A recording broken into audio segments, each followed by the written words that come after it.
নমস্কার, ক্যালকাটা ডায়ালগসে আপনাদের স্বাগত। আমি মনোজ দাস। সন্ময় ব্যানার্জি খুব রেগে গেছেন। আজ যে পানিহাটি আবার খবরের শিরোনামে উঠে এসেছে, তার নায়ক বা খলনায়ক দুজন। একজন আরজিকর কাণ্ডে নিহত অভয়ার বাবা শেখর দেবনাথ, এবং দ্বিতীয় চরিত্র একদা বিজেপি নেতা, বর্তমানে বিজেপি থেকে কিঞ্চিত দূরে চলে যাওয়া নামী ইউটিউবার সন্ময় বন্দ্যোপাধ্যায়। প্রশ্ন উঠেছে, শেখরবাবু খলনায়ক কি না, নায়ক না খলনায়ক, এবং সন্ময়বাবুই বা কেন একেবারে যুদ্ধ ঘোষণা করলেন পানিহাটির বিজেপি বিধায়ক রত্না দেবনাথের স্বামী শেখর দেবনাথের বিরুদ্ধে? তিনিও কি নায়ক নাকি খলনায়ক? সেই সঙ্গে আমরা দেখব সন্ময় দাদা কা গুস্সা কিউ আয়া, এবং এই গুস্সা তাকে আদতে লাভ দিল কি না। প্রিয় দর্শক, রাজনীতি আর ধর্ম এই নিয়ে এই দুয়ের ককটেল, এটা বাংলায় নতুন কিছু নয়, কিন্তু সেই ককটেলে যখন মিশে যায় ব্যক্তিগত প্রতিশোধ, হাতছাড়া হওয়া ক্ষমতার ক্ষোভ, আর একটা গোটা রাজ্যের সবচেয়ে বড় আবেগের নাম অভয়া, তখন যে বিস্ফোরণ ঘটে তা দেখার জন্য আপনাকে চোখ রাখতে হবে উত্তর ২৪ পরগনার পানিহাটিতে। হ্যাঁ, পানিহাটির প্রায় ২০০ বছরের পুরনো ঐতিহাসিক দণ্ড মহোৎসব তলার মন্দির, যেখানে শ্রী চৈতন্যদেবের পদধূলি পড়েছিল। এই মন্দিরে নয়, এই যে পানিহাটিতে। মন্দির তো ২০০ বছরের, আর শ্রী চৈতন্য তো ৫০০ বছর আগে। সেই মন্দিরের প্রণামী বাক্স আর চাবি নাকি দখল করতে গেছেন নবনির্বাচিত বিজেপি বিধায়ক রত্না দেবনাথের স্বামী, অর্থাৎ আরজিকর কাণ্ডের সেই দুর্ভাগা মেয়ে অভয়ার পিতা শেখর দেবনাথ। আর এই অভিযোগকে হাতিয়ার করে একেবারে রণংদেহী মেজাজে মাঠে নেমে পড়েছেন একদা পানিহাটির চেনা রাজনৈতিক মুখ, দুঁদে বক্তা, বিজেপি নেতা এবং বর্তমানের জনপ্রিয় ইউটিউবার সন্ময় ব্যানার্জি। সোশ্যাল মিডিয়ায় একটি অডিও ক্লিপ ভাইরাল হয়ে গেছে। সন্ময়বাবু ফেসবুকে লিখছেন, আর কত নিচে নামবেন, হাতে অডিও প্রমাণ রেখেই লিখছি। আর এই নিয়ে মিডিয়া ছয় লাভ। কেউ সন্ময়বাবুর পক্ষে, কেউ সন্ময়বাবুর বিপক্ষে, শেখর দেবনাথের হয়ে কেউ কেউ কথা বলছেন। কিন্তু দর্শক বন্ধু, ক্যালকাটা ডায়ালগসের পর্দায় আমরা শুধু ওপরের জলটা দেখি না, আমরা জলের অনেক গভীরে লুকিয়ে থাকা কাদাগুলো খুঁড়ে বার করি। প্রথম দেখায় যা মনে হচ্ছে মন্দির বাঁচানোর লড়াই, তার গভীরে কি লুকিয়ে আছে ২০২৬ সালের বিধানসভা ভোটের টিকিট না পাওয়ার তীব্র ব্যক্তিগত ক্ষোভ? আগামী দিনে পানিহাটি মিউনিসিপ্যালিটির চেয়ারম্যান হওয়ার লড়াই, নাকি এর পেছনে লুকিয়ে আছে রাজনৈতিক দলগুলোর হিসাব পুরো করার চেষ্টা? দেখব এই দ্বন্দ্বের আড়ালে আছে কি আদি বনাম নব্য বিজেপির ক্ষমতার অলিন্দের দখল নেয়ার যুদ্ধ, নাকি অভয়া কাণ্ডে যে রাজনৈতিক দলটি আন্দোলন গড়ে তোলার সবচেয়ে বড় ভূমিকা নিয়েছিল বলে দাবি করে সেই সিপিএম দল অভয়ার মা রত্না দেবীর বিজেপিতে যোগদানের বদলা নিতে ঝাঁপিয়ে পড়ল কি না? শুধু সিপিএম নয়, যেটা দেখা যাচ্ছে এই বিতর্কের পেছনে বাম, ডান, তৃণমূল সব বিরোধী দল একজোট হয়ে সন্ময় ব্যানার্জিকে প্রক্সি হিসেবে ব্যবহার করতে শুরু করেছে। আর অন্য পক্ষে একা বিজেপি। সেই বিজেপির সবাই যে আবার একজোট রয়েছে তাও নয়। বিজেপির সবাই এটা বিশ্বাস করে লড়াইটা শেখর দেবনাথের বিরুদ্ধে শুরু হলেও গোলপোস্ট এখন পাল্টে গেছে। লড়াইটা এসে গেছে বিজেপি বিধায়ক রত্না দেবী এবং তার দল বিজেপির বিরুদ্ধে। আর অন্যদিকে সন্ময়বাবু সামনে আছেন বটে, তবে তার আড়ালে বিজেপি বিরোধী সমস্ত রাজনৈতিক দল দাঁড়িয়েছে, নেতৃত্বে সিপিএম। আজ খুলে দেব পানিহাটির এই রাজনৈতিক দাবার বোর্ডের প্রতিটি গোপন ক্ষোভ। পুরো ভিডিওটি শেষ পর্যন্ত দেখুন, ভালো লাগলে সাবস্ক্রাইব করুন, কারণ আজকের বিশ্লেষণ ক্ষমতার অলিন্দে অনেক মুখোশ টেনে ছিঁড়ে দেয়া হবে। প্রথমে দেখি কি সেই অভিযোগ। শুরু করি ভাইরাল অডিওর ভেতরের গল্প দিয়ে। অভিযোগ তুললেন মন্দিরের মূল সেবায়েত বঙ্কুবাবু।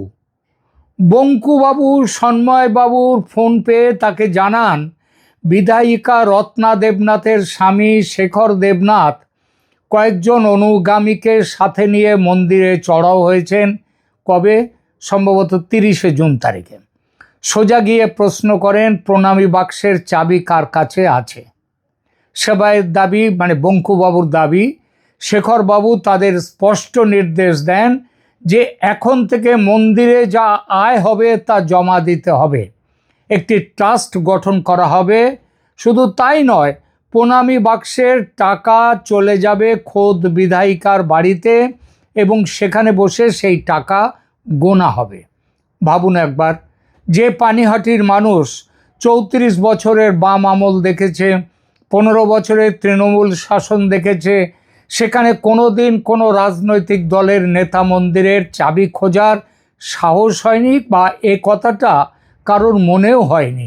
সেখানে ভোটের পরপর কেন এই চাবি আর বাক্সের ওপর নজর পড়ল?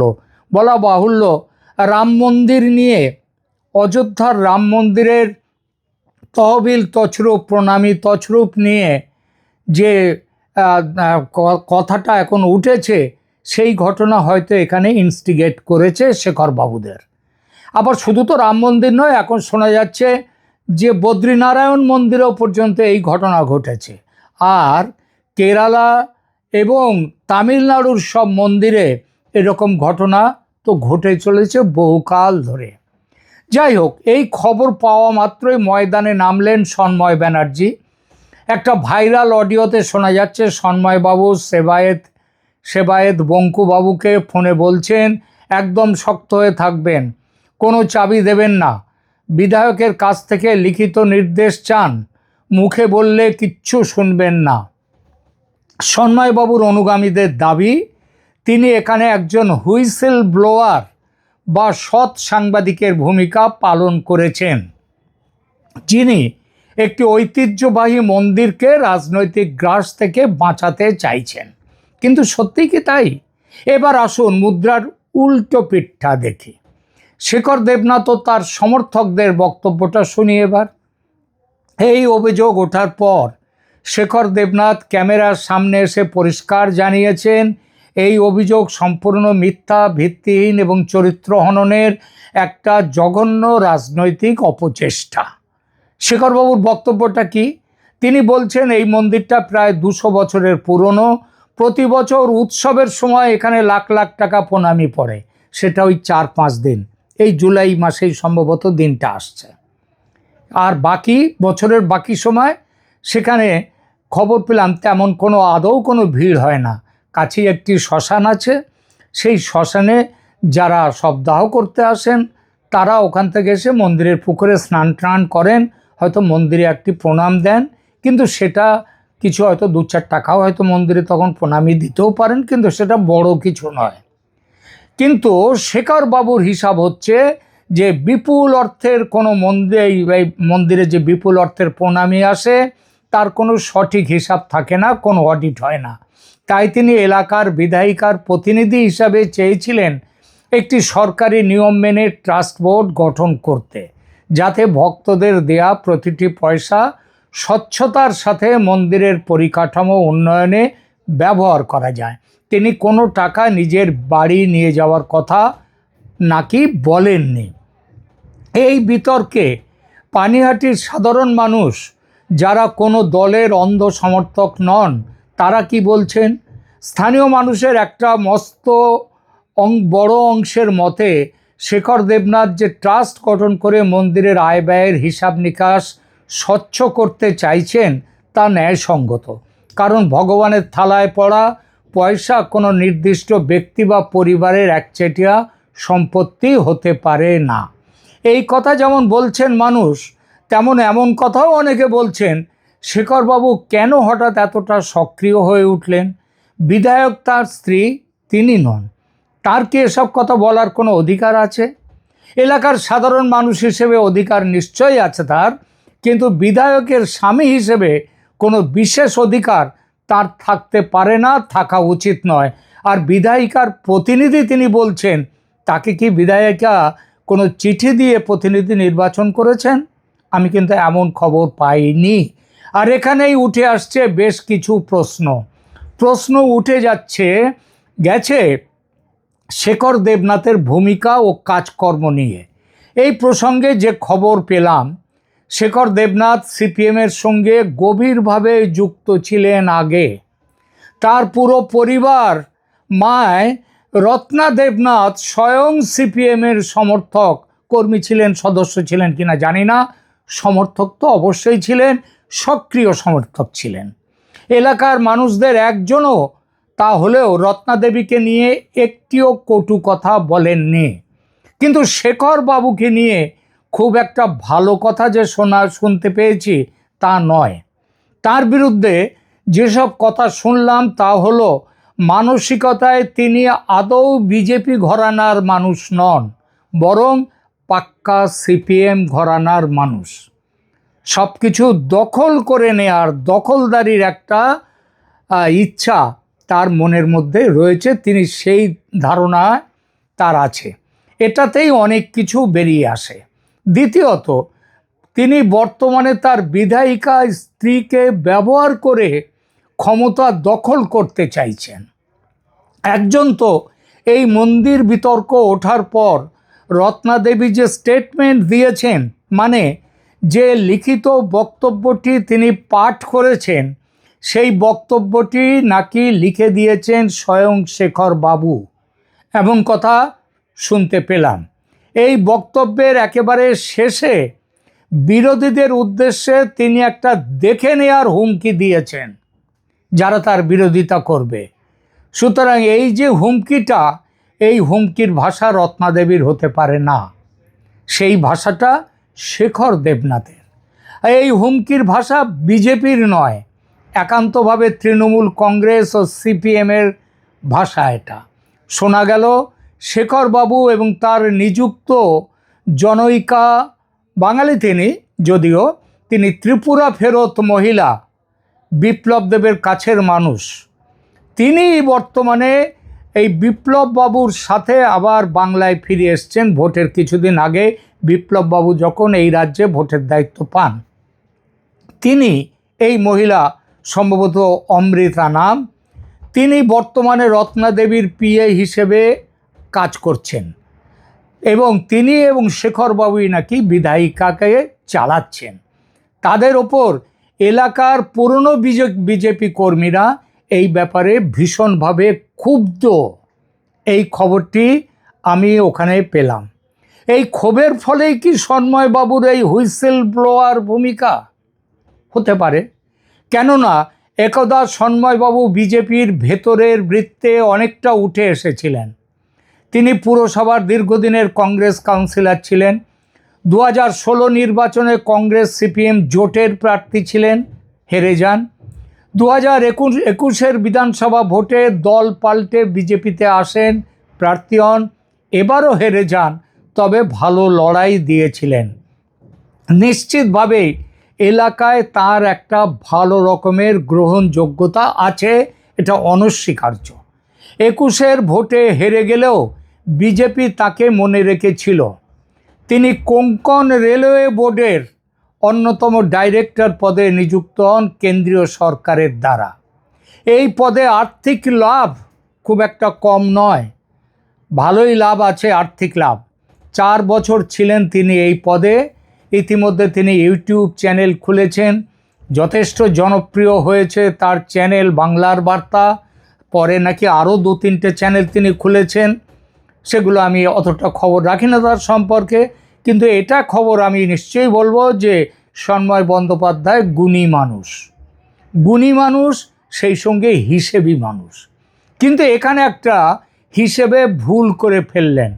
ইউটিউব চ্যানেল চালাতে গিয়ে তিনি বেশ কিছু জায়গায় বিজেপি বিরোধী কথা বলে ফেললেন তার চ্যানেলে।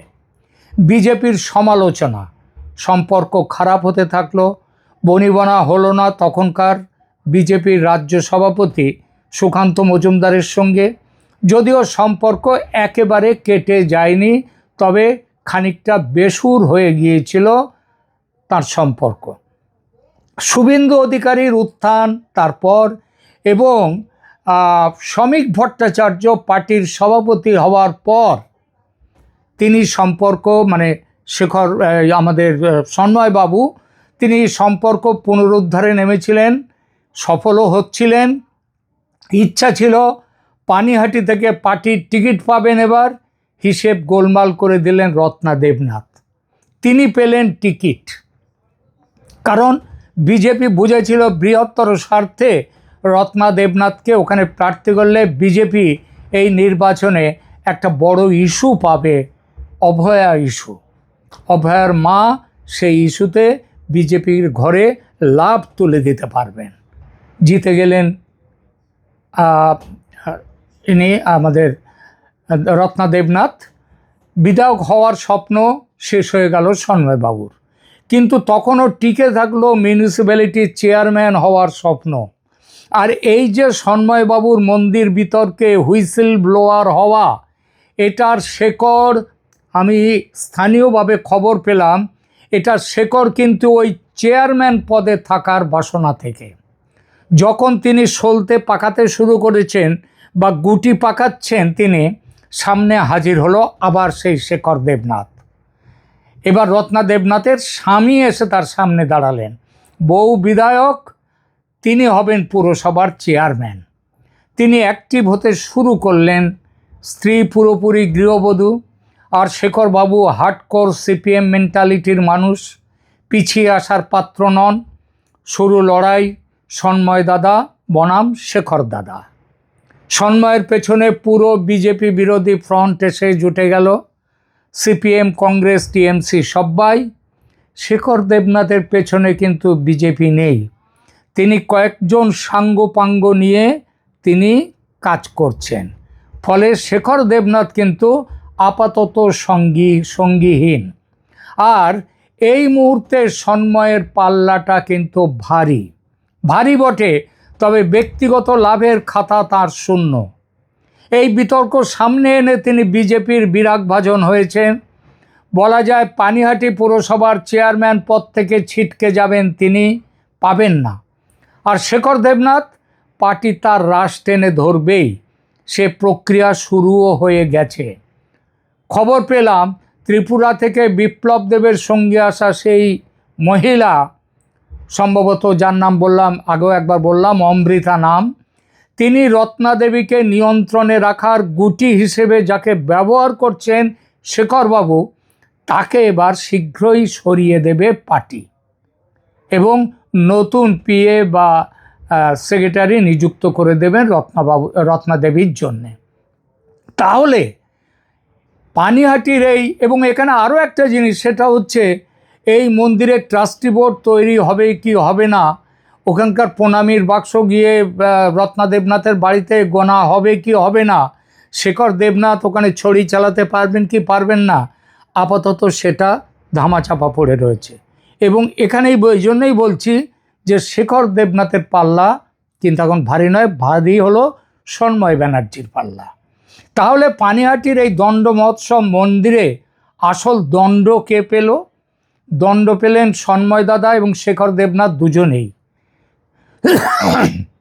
সঙ্গে বেশ কিছুটা নাম খারাপ হলো বিজেপির। কেন বিজেপির নাম খারাপ হলো? আরে বিজেপি একটা সংগঠন ভিত্তিক পার্টি, সংগঠন বিজেপির পার্টিকে নিয়ন্ত্রণ করে। সেই বিজেপিতে শেখর দেবনাথ বিধায়িকার স্বামী হিসেবে ছড়ি ঘোরাচ্ছেন, এটা বিজেপি এতদিন কেন কিছু বলেননি এবং বলেনি কেন? কিন্তু সুতরাং বিজেপির একটু নাম খারাপ হয়েছে এবং বিজেপির লোকাল যারা আছেন তারা কিন্তু শেখর দেবনাথের পক্ষে খুব কম বিজেপি সমর্থক আছেন। মনে রাখতে হবে, শেখর দেবনাথ এখনও বিজেপির অফিসিয়াল মেম্বার নন। তিনি শুধু কেবলমাত্র বিধায়িকার স্বামী এবং তার স্বামী হওয়ার সুবাদে ছড়ি ঘোরাচ্ছেন। সেটা বন্ধ করে দেবে বিজেপি। এটা শেখর দেবনাথের নিশ্চিত ক্ষতি। আর সন্ময় দাদার ক্ষতি, গুচ্ছা দেখিয়ে লাভ হলো না। কেন লাভ হলো না? কারণ তিনি এইভাবে পার্টির ভেতরকে, একজন পার্টির বিধায়িকা, তার ছবি তিনি খারাপ করে দিলেন। ব্যাপারটাকে সামনে নিয়ে এসে তিনি পার্টির ফোরামে নিয়ে যেতে পারতেন, সেটা তিনি করেননি। শেষ কথা বলি, সন্ময় ব্যানার্জি নিজের ক্ষোভ থেকে যে বিতর্ক তৈরি করেছেন, বিরোধীরা আজ তাকেই নিজেদের রাজনৈতিক অক্সিজেন হিসেবে ব্যবহার করছে। শেখর দেবনাথের ট্রাস্ট গঠনের প্রস্তাব ভুল না ঠিক তা সময়ের সাথে আইনি পথেই পরিষ্কার হবে। কিন্তু যে পথে একটি ধর্মীয় স্থানকে কেন্দ্র করে ব্যক্তিগত ক্ষোভ আর রাজনৈতিক প্রতিহিংসার নোংরা খেলা শুরু হলো, তা বাংলার রাজনীতির দেউলিয়াপনাকে আর একবার প্রমাণ করলো। পানিহাটির সাধারণ মানুষ কিন্তু বোকা নন। তারা দেখছেন কিভাবে এতদিন তৃণমূলের সাথে যোগসাজশ রেখে মন্দিরের টাকা লুট করা সেবায়েতরা আজ সন্ময়বাবুর ছত্রছায়ায় সাধু সাজার চেষ্টা করছেন। আর সন্ময়বাবুও নিজের পুরনো বাম বন্ধুদের কাঁধে চড়ে নিজের দলেরই বিধায়কের ক্ষতি করতে চাইছেন। প্রিয় দর্শক, আপনার কি মনে হয়, সন্ময় ব্যানার্জির এই পদক্ষেপ সত্যিই কোনো মন্দিরের দুর্নীতি ফাঁস করা, নাকি রত্না দেবনাথের রাজনৈতিক ক্যারিয়ার শেষ করার এক পরিকল্পিত চিত্রনাট্য? নিজের রাজনৈতিক উচ্চাশা পূরণের নোংরা খেলা কি করতে গিয়েছিলেন সন্ময় ব্যানার্জি? কমেন্ট করে আপনার মতামত অবশ্যই জানান। আজকের মতো ক্যালকাটা ডায়ালগস এই পর্যন্তই। ভিডিওটি ভালো লাগলে লাইক করুন, শেয়ার করুন আর চ্যানেলটি সাবস্ক্রাইব করতে ভুলবেন না। ধন্যবাদ।